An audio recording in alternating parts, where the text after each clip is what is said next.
Telangana assembly సమావేశాలు ప్రారంభమై ఇప్పుడు లైవ్ చూద్దాం.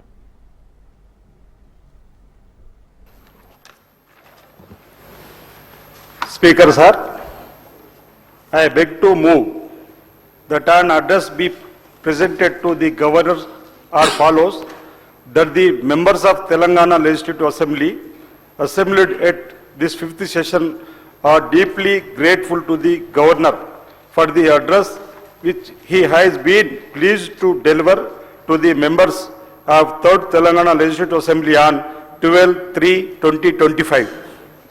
Motion moved.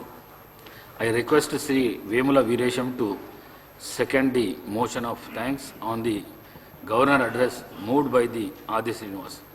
Speaker sir, I send the motion of thanks and address by the governor as proposed by Sri Adi Srinivas. Motion moved. Now the discussion on motion of the thanks on the governor's address. Sri Adi Srinivas garu.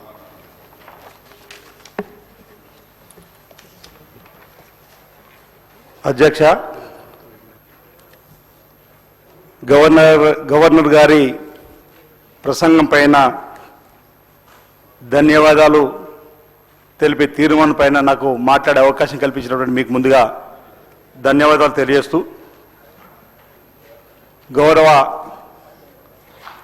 Telangana రాష్ట్ర ముఖ్యమంత్రి శ్రీ రేవంత్ రెడ్డి గారు కూడా ఈ అవకాశం కల్పించినందుకు మీ ద్వారా ధన్యవాదాలు తెలియజేస్తూ, గత 15 నెలలుగా సీఎం రేవంత్ రెడ్డి గారి నాయకత్వంలో ఇందిరమ్మ ప్రభుత్వం చేపట్టిన అనేక అభివృద్ధి సంక్షేమ కార్యక్రమాల్ని గవర్నర్ గారు తన ప్రసంగంలో చక్కగా చెప్పడం, వారికి నా వైపు నుంచి ప్రత్యేకమైనటువంటి కృతజ్ఞతలు సందర్భంగా తెలియజేస్తూ, తెలంగాణ ప్రజల ఆకాంక్షలకు అనుగుణంగా మా కాంగ్రెస్ ప్రభుత్వం గౌరవ ముఖ్యమంత్రి గారి నాయకత్వంలో అడుగులు వేస్తుంది. గత బీఆర్ఎస్ ప్రభుత్వం ఈ రాష్ట్రాన్ని ఆర్థికంగా చిన్నాభిన్నం చేసినప్పటికీ 7 లక్షల కోట్ల అప్పుల్లో ఈ రాష్ట్రాన్ని అప్పుల కుప్ప రాష్ట్రంగా మార్చినప్పటికీ కూడా ఆ రోజు తెలంగాణ సెంటిమెంట్తో అధికారంలోకి వచ్చి నీళ్లు నిధులు నియామకాలని చెప్పని పేరుతోటి నియంతృత్వ పరిపాలన సాగించినటువంటి ఆ పార్టీకి ప్రజలు తగిన సమయంలో సరైనటువంటి తీర్పునిచ్చి ఈ రాష్ట్రంలో కాంగ్రెస్ ప్రభుత్వం రావాలి, కాంగ్రెస్ ప్రభుత్వంతోనే ఇందిరమ్మ రాజ్యం వస్తుంది, పేదల ప్రభుత్వం ప్రజా పాలన వస్తుందని చెప్పని భావనతో ప్రజలు ఇచ్చిన అవకాశంతో కాంగ్రెస్ ప్రభుత్వం రావడం, ఇందిరమ్మ రాజ్యం గౌరవ ముఖ్యమంత్రి గారు రేవంత్ రెడ్డి గారు ఈ ప్రభుత్వం కొలు తీరింది. ఇందిరమ్మ రాజ్యంలో ప్రజాపాలన జరుగుతూ ఉంది. ప్రజలకు ఇచ్చినటువంటి హామీల్ని అమలు చేస్తూ ముందుకు పోతున్న సందర్భాన్ని ఈసారి గుర్తు చేస్తూ, రాష్ట్ర ముఖ్యమంత్రిగా పదవి బాధ్యత స్వీకరించిన తర్వాత ప్రతినిత్యం 18 గంటలు కష్టపడుతూ ఏ ఒక్కరోజు కూడా సెలవు తీసుకోకుండా మరి ప్రభుత్వాన్ని ముందుకు నడుపుతున్న తీరు మనం అందరం కూడా చూస్తున్నాం. అధ్యక్ష, ఆర్థికంగా అనేక కష్టాలు నష్టాలు ఉన్నప్పటికీ ఈ 15 నెలల కాలంలో ఈ గ్యారెంటీల అమలు కోసం మేము చేస్తున్నటువంటి కృషి కూడా అన్ని వర్గాలకు సమ్మిళిత అభివృద్ధి కోసం మా ముఖ్యమంత్రి రేవంత్ రెడ్డి గారు ఆలోచిస్తున్నారు. దానికి అనుగుణంగా తెలంగాణ అడుగులు వేస్తుందనే మాటని సందర్భంగా చెబుతూ, అధ్యక్ష, ఓ సాహసోపేతమైన నిర్ణయం, ఓ చారిత్రాత్మకమైన నిర్ణయం, ఎవరు ఊహ కందనటువంటి అంశం. గౌరవనీయులు లోక్సభ ప్రతిపక్ష నాయకులు రాహుల్ గాంధీ గారు ఈ దేశంలో కుల గణన జరిగి తీరాల్సిందే, ఎవరి వాటా ఎంతో తేరాల్సిందే, వారికంతా ఈరోజు రాజకీయ ఉద్యోగ విద్యాపరమైనటువంటి అంశాలు అందివ్వాలని చెప్పని ఇచ్చిన పిలుపు మేరకు తెలంగాణలో గౌరవ ముఖ్యమంత్రి రేవంత్ రెడ్డి గారు ఇదే సభలో బీసీ సంక్షేమ శాఖ మంత్రులు పొన్నం ప్రభాకర్ గారి ద్వారా మరి బీసీ కులగణనకు తీర్మానం ప్రవేశపెట్టి సుమారు 1 లక్ష పైన ప్రభుత్వ ఉద్యోగులతోటి శాస్త్రీయ పద్ధతుల్లో ఈరోజు కులగణన జరిపిన తీరు ఆదర్శనీయమైంది, తెలంగాణ మోడల్ అయింది ఈ దేశంలో ఉన్నటువంటి ఇతర రాష్ట్రాలకు. 2011లో దేశ జనాభా లెక్కించి తదుపరి దేశ జనాభా లెక్కల్లో రాని సందర్భం ఈ 2020లో ఏదైతే కేంద్ర ప్రభుత్వం దేశ జనాభా లెక్కలు జరిపినప్పుడు ఈ తెలంగాణలో జరిపినటువంటి బీసీ కులగణనకు సంబంధించినటువంటి దాన్ని మోడల్గా తీసుకొని దేశవ్యాప్తంగా కూడా కులగణన చేయవలసినటువంటి అవసరం ఉందన్నమాట ఈ సందర్భంగా చెబుతూ ఈరోజు క్యాబినెట్లో చర్చించి అసెంబ్లీలో కూడా చర్చలో తీసుకొని వచ్చి ఆనాడు ఎన్నికల కంటే ముందు మేము కామారెడ్డిలో బీసీ డిక్లరేషన్లో 42% ఇస్తామనేటువంటి మాటకు అనుగుణంగా రాజకీయ విద్య ఉద్యోగ పరంగా కూడా 42% బీసీలకు ఇవ్వాలని చెప్పని ఓ శాశ్వతపేత నిర్ణయం, చారిత్రక నిర్ణయం తీసుకొని ముందుకు పోతున్న అంశాన్ని కూడా ఈ సందర్భంగా ఇక్కడ చెప్పడానికి గర్వపడుతున్నామని చెప్పిన మాట సందర్భంగా చెబుతూ ఈరోజు ఈ అంశంలో కూడా కొన్ని విమర్శలు చేస్తున్నప్పటికీ అసలు ఇప్పటివరకు లెక్క ఎక్కడ కూడా పక్కాగా లేని సందర్భంలో బీసీల కులగణన ద్వారా 56.33% ఈరోజు లెక్క తేలిన సందర్భంలో దానికి అనుగుణంగా భవిష్యత్తులో ఆ వర్గాలకు ప్రభుత్వాల పక్షాన వచ్చేటువంటి రాయితీలు కానీ, వచ్చేటువంటి ఉపాధి కానీ, వచ్చేటువంటి న్యాయం చేసేటువంటి కార్యక్రమాలకు సహకారం అందించాల్సింది పోయి ప్రతిపక్షానికి సంబంధించినటువంటి బీఆర్ఎస్ కానీ బీజేపీ కానీ అక్కడక్కడ విమర్శించిన తీరును సరికాదని మాట సందర్భంగా చెబుతూ అసలు బీసీ కులగణన జరుగుతుంటే వైపు బాధ్యత గల ప్రతిపక్ష నేతగా ఉన్నటువంటి కేసీఆర్ గారు కానీ ఈ సభలో ఉన్నటువంటి ఇతర పెద్దలు ప్రతినిత్యం మాట్లాడేటువంటి హరీష్ రావు గారు కానీ కేటీఆర్ గారు కానీ అసలు ఈ బీసీ కులగణనలో పాల్గొనకపోవడాన్ని ఏమన్నా అధ్యక్షాన్ని అడుగుతా ఉన్నాం. ఈరోజు బలిన వర్గాలపై ఇంత చిన్న చూపాన్ని మేము అడుగుతున్నాం. ఓవైపు బీసీ కులగణన జరుగుతుంటే అందులో వాళ్ళు చేరి వాళ్ళ యొక్క వివరాలు చెప్పి దీనికి ఊతం ఇవ్వాల్సినటువంటి వీళ్ళు అందులో పాల్గొనకుండా ఇంకా ప్రతినిత్యం విమర్శలు చేస్తూ గౌరవ ముఖ్యమంత్రి రేవంత్ రెడ్డి గారు కానీ ప్రభుత్వాన్ని కానీ బదనం చేసేటువంటి కార్యక్రమం చేస్తున్నారు. ఇది సరికాదన్నమాట అనేక సందర్భాలు చెప్పినాం. ఈ సభ ద్వారా కూడా ఈరోజు ఈ కులగణన జరగడం అనేది చారిత్రాత్మక నిర్ణయము, ఓ సాహసోపేతమైన నిర్ణయము. బలహీన వర్గాలందరూ కూడా ఎన్నో సంవత్సరాలుగా ఎదురు చూస్తున్నటువంటి ఓ అంశం ఈరోజు తెలంగాణలో రావడం, ఈ తెలంగాణ ఈ దేశానికి రోల్ మోడల్ కావడం ఈరోజు ఇక్కడ మేము అదృష్టంగా భావిస్తున్నాం అధ్యక్ష. అదేవిధంగా ఉన్నటువంటి భారతీయ జనతా పార్టీకి సంబంధించినటువంటి మిత్రులు కూడా ఈరోజు చిత్తశుద్ధితోటి ఏదైతే 42% రిజర్వేషన్ ఇవ్వాలని చెప్పి మేము అనుకుంటున్నామో భారతీయ జనతా పార్టీ కేంద్రంలో ఉన్నటువంటి ప్రభుత్వంతో ఒప్పించి మెప్పించి ఈ రిజర్వేషన్కు అక్కడ కూడా మాకు సహకారం అందించి ఏమాత్రం ప్రేమ ఉన్న కేంద్రం ఒప్పించి 42% రిజర్వేషన్ అమలయ్యేలా చూడాలని చెప్పి ఇక్కడ ఉన్నటువంటి భారతీయ జనతా పార్టీ కూడా ఈ సందర్భంగా నేను తెలియజేస్తూ ఈరోజు అన్ని విధాలుగా బలహీన వర్గాలకు సంబంధించిన వారికి న్యాయం జరపాలని చెప్పిన ఆలోచనతోనే ఈ ప్రభుత్వం ముందుకు పోతున్న మాటలు చెప్తూ ఈ అంశంలో బలహీన వర్గాలకు సంబంధించిన వాడిగా మా ముఖ్యమంత్రి రేవంత్ రెడ్డి గారికి సర్వదా రుణపడి ఉంటామన్న మాట సందర్భంగా నేను తెలియజేస్తూ సర్వేలో పాల్గొన్న వారి కోసం కూడా రెండోసారి కూడా మళ్ళీ 10 రోజులు కూడా అవకాశం ఇచ్చినటువంటి సందర్భాన్ని కూడా గుర్తు చేస్తూ ఈరోజు ఈ తెలంగాణ రోల్ మోడల్గా ఈ దేశానికి లోక్సభలో కూడా రాహుల్ గాంధీ గారు తెలంగాణలో బీసీ కులగణన జరిగింది, ఇంచుమించు 90%, 85% వరకు మనం వచ్చినట్టు తేలింది. ఈరోజు ఈ సందర్భం ఉంటే ఈ ప్రభుత్వాన్ని అభినందించాల్సి పోయి అక్కడక్కడ విమర్శ చేస్తున్న వారికి నేను సూచన చేస్తా ఉన్నా, అభినందించండి ప్రభుత్వాన్ని. బలహీన వర్గాలకు మేలు జరిగేటువంటి కార్యక్రమాన్ని స్వాగతిద్దాం. ఈరోజు బీసీ కులగణనకు సంబంధించిన అంశంలో అందరం కూడా కలిసి భవిష్యత్తులో ఆయా వర్గాలకు ప్రభుత్వం పక్షాన్ని ఇచ్చేటువంటి రాయితీలు ఫలాలు అందే విధంగా మనందరం కూడా కలిసికట్టుగా కృషి చేస్తామన్నమాట సందర్భంగా తెలియజేస్తూ వ్యవసాయ రంగానికి సంబంధించి కూడా అధ్యక్ష నిన్నటి రోజు గవర్నర్ గారి ప్రసంగంలో రాయితీ ఒక్కొక్క అంశాన్ని చెప్పినప్పుడు ఈరోజు వ్యవసాయానికి సంబంధించిన అంశం కూడా వారు చెప్పడం జరిగింది. ఈరోజు వ్యవసాయానికి సంబంధించి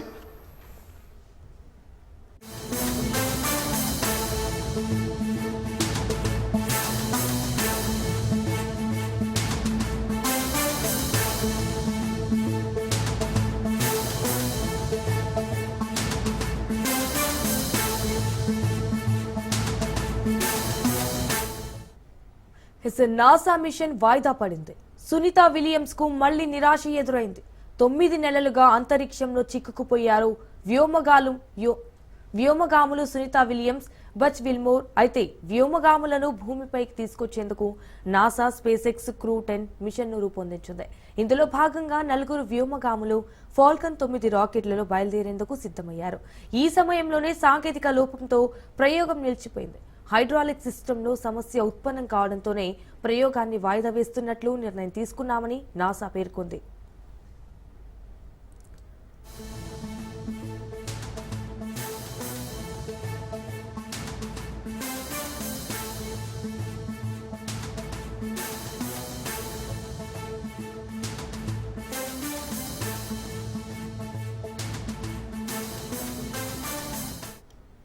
నాసా మిషన్ వాయిదా పడింది. సునీత విలియమ్స్ కు మళ్లీ నిరాశ ఎదురైంది. 9 నెలలుగా అంతరిక్షంలో చిక్కుకుపోయారు వ్యోమగాములు సునీత విలియమ్స్, బచ్ విల్మోర్. అయితే వ్యోమగాములను భూమిపైకి తీసుకొచ్చేందుకు నాసా స్పేస్ ఎక్స్ క్రూ 10 మిషన్ను రూపొందించింది.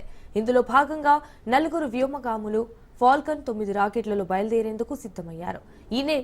ఈ సమయంలోనే సాంకేతిక లోపంతో ప్రయోగం నిలిచిపోయింది. హైడ్రాలిక్ సిస్టంలో సమస్య ఉత్పన్నం కావడంతోనే ప్రయోగాన్ని వాయిదా వేస్తున్నట్లు నిర్ణయం తీసుకున్నామని నాసా పేర్కొంది.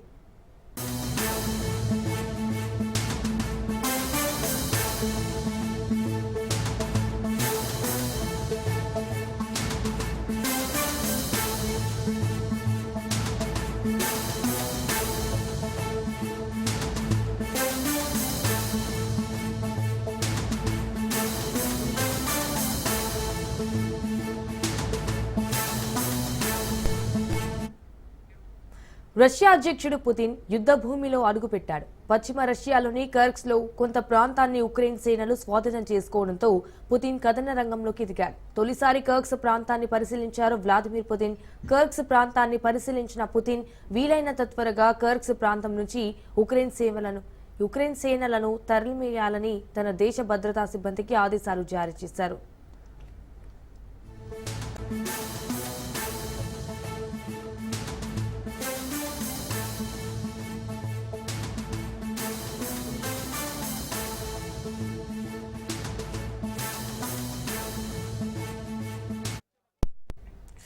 బ్రేకింగ్ న్యూస్ చూస్తున్నాం. హైదరాబాద్ మెహందీపట్నంలో విషాదం చోటు చేసుకుంది. బాలుడిని లిఫ్ట్ మింగేసింది. లిఫ్ట్ లో ఇరుక్కుని 4 ఏళ్ల బాలుడు మృతి చెందాడు. మెన్స్ హాస్టల్లో ఈ ఘటన చోటు చేసుకుంది. అయితే మెహందీపట్నంలోని మెన్స్ హాస్టల్లో వాచ్మెన్ కుమారుడు గ్రిల్స్ ఉన్న లిఫ్ట్ లో ఇరుక్కుని అక్కడికక్కడే మృతి చెందాడు. పై ఫ్లోర్ లో ఉన్న వాళ్ళు లిఫ్ట్ బటన్ నొక్కడంతో డోర్స్ క్లోజ్ చేస్తున్న సమయంలో లిఫ్ట్ దూసుకుపోయింది. అయితే ఈ ఘటనలో బాలుడు మృతి చెందడం అందరినీ కంటతడి పెట్టించింది. చిన్నారి తల్లిదండ్రులు కన్నీరు మున్నీరవుతున్నారు.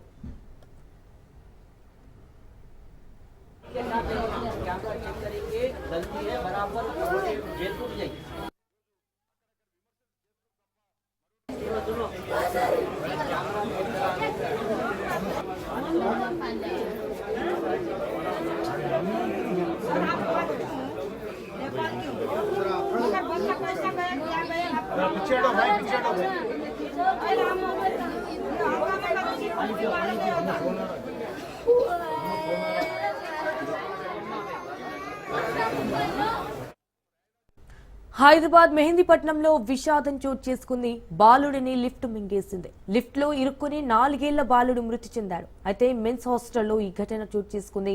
మెహందీపట్నంలోని మెన్స్ హాస్టల్లో వాచ్మెన్ కుమారుడు గ్రిల్స్ ఉన్న లిఫ్ట్ లో ఇరుక్కుని అక్కడికక్కడే మృతి చెందాడు.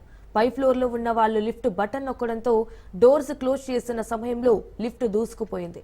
ఈ ఘటనలో బాలుడు మృతి చెందడం అందరినీ కంటతడి పెట్టింది. చిన్నారి తల్లిదండ్రులు కన్నీరు మున్నీరవుతున్నారు.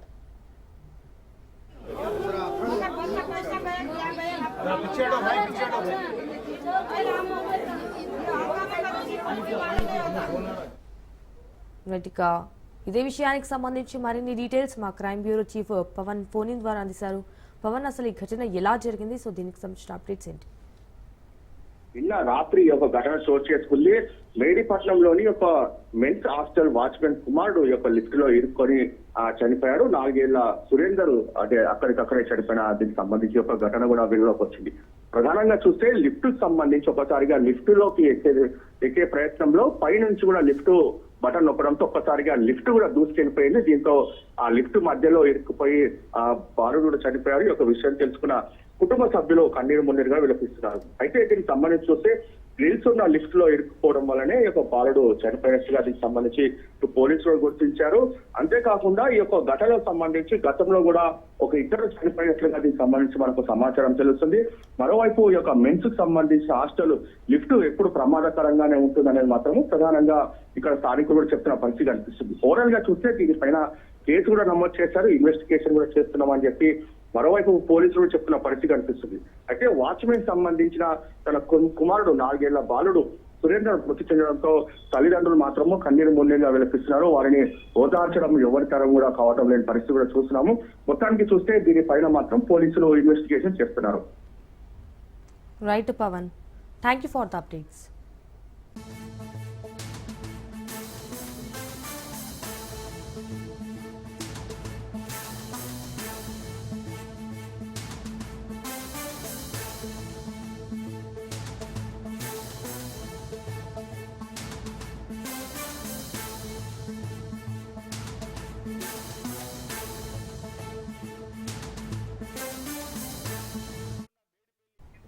కాసేపట్లో వంశీ బెయిల్ పిటిషన్ పై విజయవాడ ఎస్సీ ఎస్టీ కోర్టులో విచారణ జరగనుంది. ఇప్పటికే ఈ బెయిల్ పిటిషన్ పై ఇరువైపుల వాదనలు ముగిసాయితే ఇక బెయిల్ మంజూరు చేస్తే సాక్ష్యాలను తారుమారు చేస్తారని వంశీకి బెయిల్ ఇవ్వొద్దన్న పీపీ కోరారు.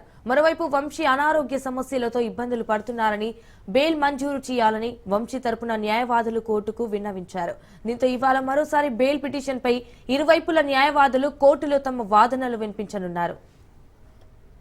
ఇసుక మాఫియాపై ఉక్కుపాదం, ఇసుక బ్లాక్ మార్కెట్ దందాలకు చెక్. ఇందిరమ్మ ఇళ్లకు ఉచిత ఇసుక, సామాన్యుల కోసం సరసమైన ధరలకి ఇసుక అంటున్న సర్కార్ మాటలు ఉత్తమేనా? ఉమ్మడి నిజామాబాద్ జిల్లాలో పరిస్థితిని చూస్తుంటే అవునని అనిపిస్తోంది. గోదావరి, మంచిరా నదులతో పాటు జిల్లాలోని వాగులు, వంకల్లో యథేచ్ఛగా ఇసుక తవ్వకాలు జరుగుతున్నాయి.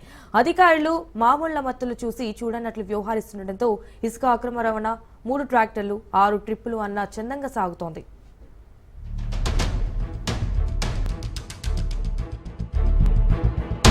ఉమ్మడి నిజామాబాద్ జిల్లాలో ఇసుక అక్రమార్కులు రెచ్చిపోతున్నారు. పవిత్ర నదులు, వాగులు, వంకలు వట్టిపోయేలా భూగర్భానికే తూట్లు పొడుస్తున్నారు. ఇష్టానుసారంగా ఇసుక తవ్వకాలు జరుపుతూ సహజ వనరులను దోపిడీ చేయడమే కాదు, ప్రకృతిని ధ్వంసం చేసేస్తున్నారు. అధికారుల నుంచి కేవలం 1 ట్రిప్పు ఇసుక కోసం పర్మిషన్ తీసుకుని 10 ట్రిప్పులను అక్రమంగా తవ్వి తరలిస్తున్నారు.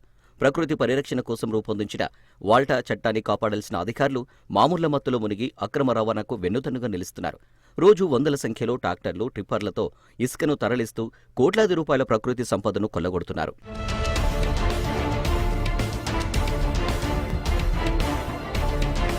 బోధాన్, సాలూరా మండలంలోని మంజిరా నదిలో ఇసుక అక్రమ తవ్వకాలు యథేచ్ఛగా సాగుతున్నాయి. ఇండ్ల నిర్మాణాల కోసమని దరఖాస్తు చేసుకున్న వారికి తహసీల్దార్, టిప్పర్, ట్రాక్టర్లకు వేరువేరుగా చలానా కట్టించుకుని పర్మిషన్లు ఇస్తున్నారు. అయితే ఇదే అదునుగా ఖాన్గా వద్ద క్వారీ నిర్వహిస్తున్న ఒక పార్టీ లీడర్ 3 వే బిల్లులపై 30 ట్రాక్టర్ల ఇసుకను అక్రమంగా తరలిస్తున్నట్లు ఆరోపణలు వెల్లువెత్తుతున్నాయి.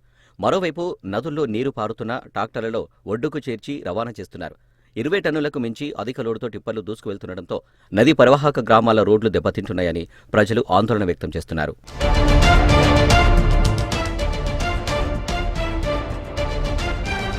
ఇసుక దందా చేస్తున్న వ్యాపారులు, రెవెన్యూ, పోలీస్ అధికారులకు ఒక్కో టిప్పర్కు 1000 రూపాయల చొప్పున ముట్టజెప్పుతున్నట్లు ఆరోపణలు వినిపిస్తున్నాయి. ముఖ్యంగా గ్రామాల్లో ఇండ్ల నిర్మాణానికి ఇసుక ట్రాక్టర్లకు అనుమతి ఉంది.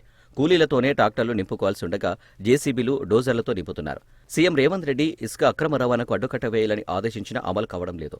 ఇచ్చిన పర్మిషన్లకు, తవ్వకాలకు, రవాణా అవుతున్న ట్రిప్పులకు ఎక్కడా పొంతన ఉండడం లేదు. నిజామాబాద్ జిల్లాలోని ఎర్గట్ల మండలం బట్టాపూర్లో ఇసుక తవ్వకాలకు వాడుతున్న ప్రొక్లైనర్లను మైనింగ్ అధికారులు సీజ్ చేయగా ఓ అధికారి పార్టీ నాయకుని అండతో మరుసటి రోజు నుంచే మరో ప్రొక్లైన్ తెచ్చి తవ్వకాలు చేస్తున్నట్లు ఆరోపణలు గుప్పుమన్నాయి.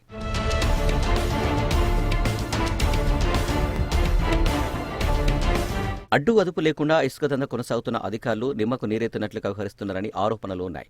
ఇసుకను నిజామాబాద్ చేరుతున్న వ్యాపారులు టన్నుకు 1300 చొప్పున అమ్ముతున్నారు. మందర్ణ, తగ్గెల్లి, కల్దుర్కిలో ట్రాక్టర్లు తోలుతున్న ఇసుకను 5000కు విక్రయిస్తున్నారు. రేంజల్ మండలం, నీలవాగు, మక్లూరు మండలంలోని వాగుల నుంచి రోజుకు 100 టిప్పర్లతో ఇసుకను తరలిస్తున్నారు. ఓ పొలిటికల్ పార్టీ లీడర్ అండతో లిక్కర్ బిజినెస్ చేసే ఓ బడా వ్యక్తి ఎర్గట్ల మండలం బట్టాపూర్ వాగు నుంచి ఈ ఇసుక దందా సాగిస్తున్నట్లు ఆరోపణలు వినిపిస్తున్నాయి.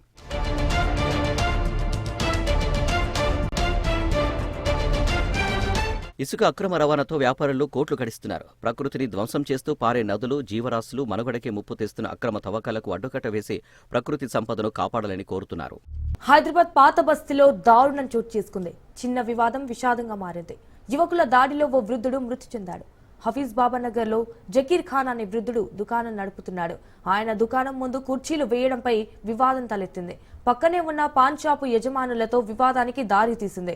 అయితే వాగ్వాదంలో పాన్ షాపు యజమానులు వృద్ధుడు జకీర్ ఖాన్ పై దాడికి పాల్పడ్డారు. కుప్పకూలిపోయిన బాధితుడిని ఆసుపత్రికి తరలిస్తుండగా మార్గ మధ్యలోనే మృతి చెందాడు. ఘటనా స్థలానికి చేరుకున్న పోలీసులు కేసు నమోదు చేసుకుని దర్యాప్తు చేపట్టారు. ऊपर कंप्लेन दे दो 10 का ऊपर केस बुक करता हूँ 20 का ऊपर कंप्लेन दे दो नहीं नहीं मेरा नहीं पहले ऑलरेडी उसके ऊपर कंप्लेन अपन लेते हैं कौन कौन से नाम आपको घरा मालूम है बोलो नाम एक साथी को पकड़े जाने बोलो तुम नाम आप पूरा बोलो एक का भी घर मालूम जितने जने थे उसमें से एक का तो भी घर मालूम नहीं मालूम नहीं मालूम नाम मालूम आपको भी नहीं मालूम वीडियो है वो